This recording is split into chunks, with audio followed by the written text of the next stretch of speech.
Bonjour à tous, bien-aimés. J'ai choisi aujourd'hui de parler d'un sujet qui est un peu délicat, je vous l'accorde, c'est le sujet de la dépression. On va parler aujourd'hui de la dépression. Pourquoi? Parce qu'il faut en parler. Gloire à Dieu. Il faut en parler. Et même si on est chrétien, eh bien, il faut savoir, c'est notre premier point aujourd'hui, que nul d'entre nous n'est exempté de ce fléau.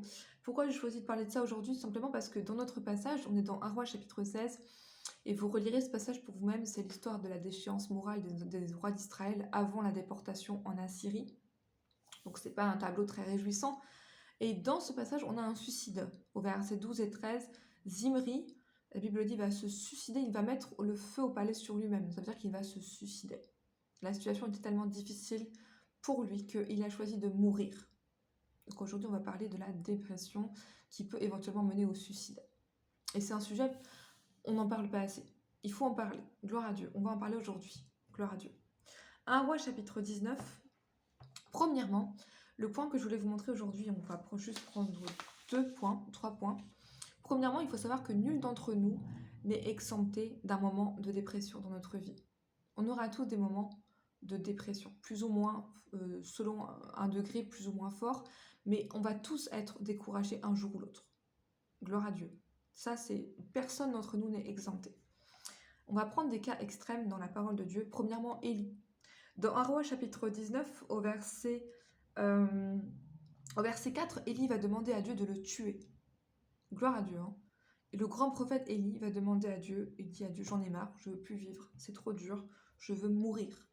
Au verset 4 de 1 Roi chapitre 19, pour lui, il alla, donc c'est Élie, hein, il alla dans le désert, après une journée de marche, il s'assit sous un genêt et demanda la mort en disant, c'est assez, maintenant Éternel, prends mon âme, car je ne suis pas meilleur que mes pères.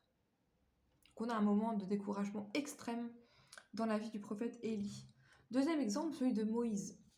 Donc, tous des grands leaders qui ont un jour ou l'autre été victimes de l'esprit de dépression et ils ont demandé la mort. Alléluia. Vous voyez, vraiment, même les meilleurs d'entre nous ne sont pas exemptés. Nombre chapitre 11, verset 15. Nombre chapitre 11, verset 15. C'est Moïse qui parle et il dit « Plutôt que de me traiter ainsi, tue-moi, je te prie, si j'ai trouvé grâce à tes yeux et que je ne vois pas mon malheur. » Ça, c'est Moïse qui parle à Dieu. Il dit « Tue-moi. Je préfère mourir plutôt que de voir ça. » Est-ce que vous avez déjà été dans cette situation-là où ce que vous traversez, c'est tellement difficile que vous pensez « C'est peut-être que si je pouvais mourir, là, ce serait quand même mieux. Là, c'est trop dur. » Amen. J'espère que ce n'est pas le cas pour vous. Mais bon, moi, c'est pas le cas pour moi non plus, mais il y a des moments quand même où c'est difficile. On se dit, Seigneur, là, vraiment, ce que je traverse là, c'est difficile. Et on a du mal à avoir la joie. Amen. Il faut être sincère avec Dieu. Hein. Bon, là, ils sont sincères. Ils disent, voilà, Dieu, tue-moi. Voilà, Dieu ne va pas... Heureusement, Dieu n'a pas répondu à cette prière dans le cas de Moïse. Amen.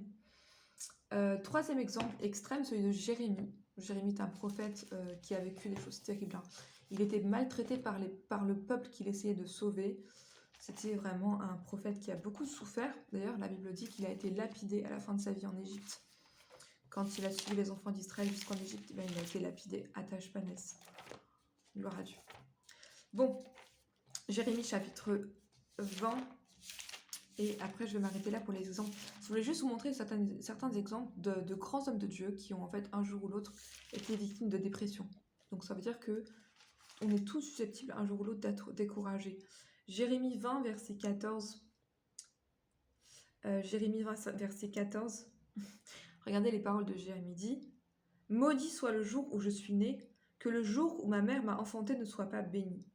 Maudit soit l'homme qui porta cette nouvelle à mon père. » Donc là, il commence un peu à délirer, en fait, à dire, voilà, il serait mieux pour moi que je ne sois jamais né, plutôt que de voir cette souffrance. Gloire à Dieu. Donc, effectivement, on peut être victime de dépression un jour ou l'autre. On peut même être victime de découragement. Et certains d'entre nous, j'espère que ce n'est pas le cas pour vous, avoir des pensées suicidaires à un moment donné de sa vie. Ça, c'est terrible. Hein. Il ne faut jamais entretenir de telles pensées. Ça, c'est vraiment diabolique. Gloire à Dieu.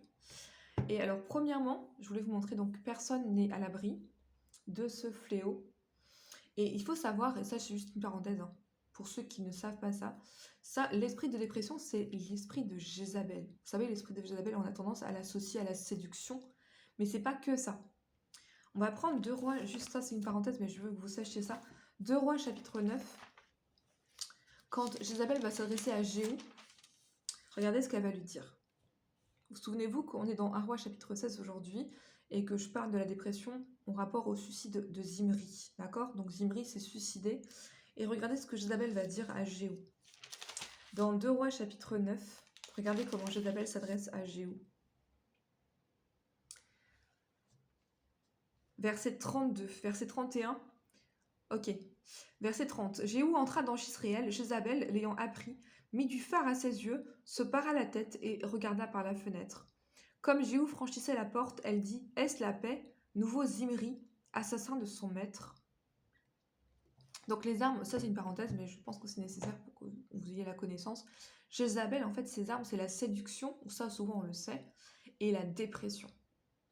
Et la dépression. Et là, elle va parler à Jéhu, elle va dire nouveau Zimri. Donc elle va lui envoyer une parole de dépression, parce que Zimri, c'était le suicide en fait. Vous savez que derrière le nom de quelqu'un dans la Bible, il y a toujours en fait son symbole. Et donc Zimri symbolise la dépression, le suicide, qui mène à tout ce qui mène à la mort, à la dépression. Et Jézabel va attaquer en fait Jéhu avec une parole de dépression. Et quand, parce que Jézabel c'est celle qui attaque les prophètes, elle attaque, enfin je dis elle, c'est un esprit, hein, elle attaque par la dépression, les pensées suicidaires et la séduction. Tout ce qui peut tuer les prophètes. Gloire à Dieu. Ça c'était une parenthèse. Donc ne soyons pas victimes de Jézabel aujourd'hui, et jamais d'ailleurs. Donc comment faire pour lutter contre la dépression? Je vais m'avancer à cause du temps. Eh bien c'est la louange et la joie. Il faut louer Dieu. Même au sein de cette situation difficile, mon frère, ma soeur, tu dois louer Dieu. Tu dois louer Dieu. Tu dois mettre de la louange. Tu dois créer une atmosphère de louange. Oh, gloire à Dieu. Dans Ésaïe, chapitre 61, verset 3, la Bible parle d'un esprit de louange au lieu d'un esprit abattu. Donc Dieu, quand Dieu déverse son onction sur nous, en fait, il déverse un esprit de joie. Un des signes que vous êtes loin de Dieu, que vraiment vous êtes béni de Dieu, c'est que vous êtes tout le temps dans la joie. Et ça, c'est notre meilleure arme contre la dépression. On ne peut pas se permettre d'être déprimé. Quand on a la joie du Seigneur, quand on chante ses louanges, ça, c'est vraiment le médicament contre la dépression. Gloire à Dieu. Et deuxièmement, je vais m'arrêter là aujourd'hui à cause du temps, comment faire pour lutter contre la dépression? Il faut se parler à soi-même. Il faut parler à son âme.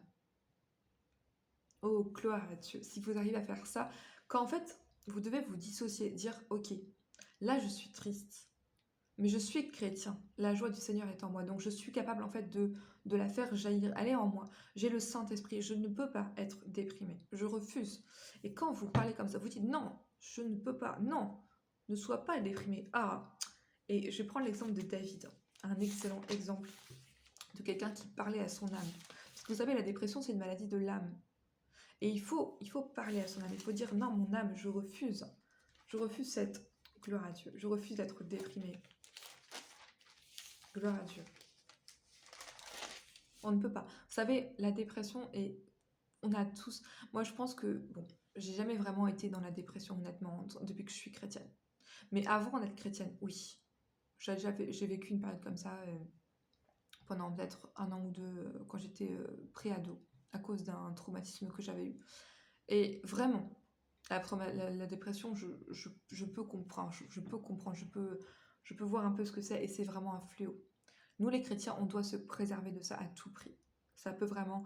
En fait, les gens déprimés sont comme dans un tunnel, dans un trou. C'est vraiment, il ne faut pas rester là. Il faut pas rester là. Il faut parler à son âme. Et au chapitre 42 des psaumes, à partir du verset 5, ok.